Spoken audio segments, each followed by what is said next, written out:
It was founded in 1728 by the mathematician and astronomer Jai Singh, who aspired to make it the most wonderful city in India, and succeeded at least in making it the most unique. This main street is over 100 feet in width and about 2 miles in length, running in a straight line. In addition to being purely oriental in its atmosphere, Jaipur is one of the cleanest and most prosperous cities in India. The buildings are all painted in one uniform color, a rose pink, which reflects a soft and fascinating light. The shops run along both sides of the street, each being a single cell in a continuous arcade. The roofs seem to provide a habitation for goats, and more particularly for monkeys, who skip about from window to window, helping themselves to anything and everything that suits their fancy.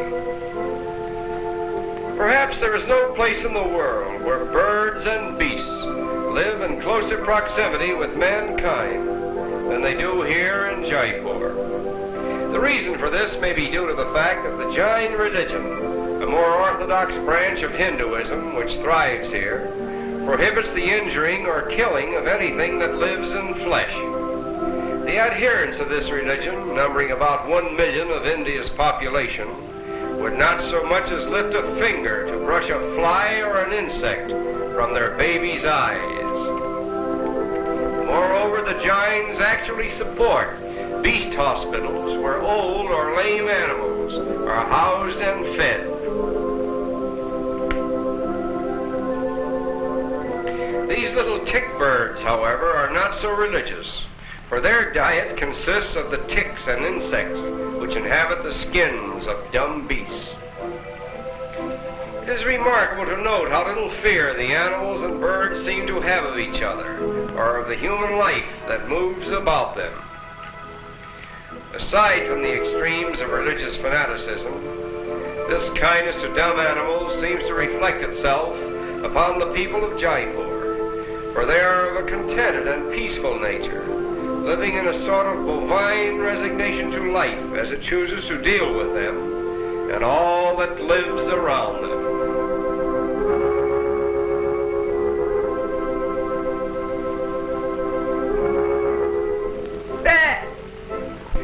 No one has been able to prove just where the proverbial Ark of Noah anchored with its cargo of animals, but if we may be permitted to venture our guess, we would say Jaipur. For nowhere else in the world have we seen so many different types of animals mingling so freely with mankind. This leopard has a little growl for us, but for his master, he has all the gentleness of a kitten.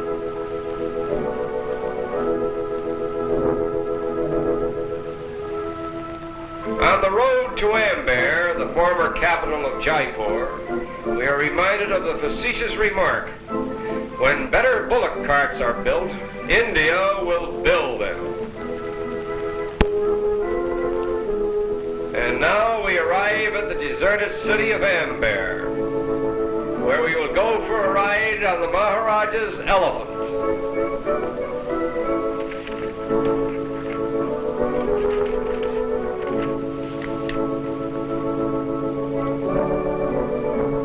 The approach to the Maharaja's palace on the back of one of his elephants lends an atmosphere to the journey that is typical of India. Our route takes us along one of the oldest roads in the world, leading from Jaipur through Amber and on to Delhi, a road over which has passed in sumptuous procession through centuries of time Mughal emperors, Maharajas, princes, dancing girls, and countless other phantoms of oriental splendor, only to be supplanted in this day by groups of curious tourists from lands that were undiscovered when Amber was at the zenith of its power and glory. After a short journey, we come within view of Amber Palace, built about 400 years ago and abandoned in 1728, when the whole court of the Maharaja moved to Jaipur.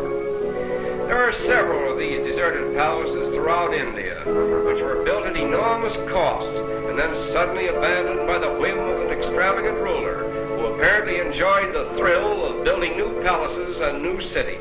The silence and repose of Amber is now emphasized by the wild peacocks, which are prone to inhabit the abandoned habitats of men.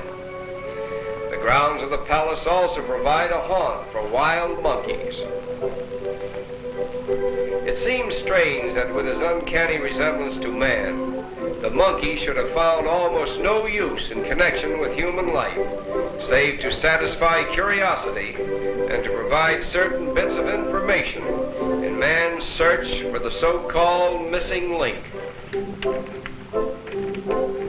Look closely and you will see an occasional baby monkey clinging to its mother. It is said that the attachment of the mother monkey to her young has no parallel in the whole animal kingdom, for only the death of the mother can possibly separate her from her baby. She brings into existence only one baby at a time, and like human babies, it is in a condition of utter helplessness for almost a year. Less fortunate than the wild monkeys of India are the ones that are caught by fakirs and trained with infinite patience for the amusement of the people.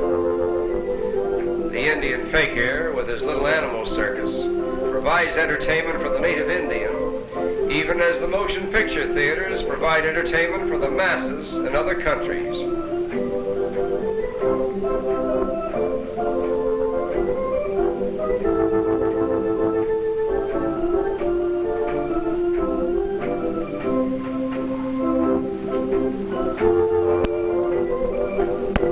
Attention! The camel cart of His Highness, the Maharaja of Jaipur. Whoa! Of all the strange accidents, imagine a couple of camels dropping in on you during your Sunday drive. Fortunately, no one was seriously injured. After a moment of adjustment, the automobile and the camel cart go their respective ways, little the worse for their experience.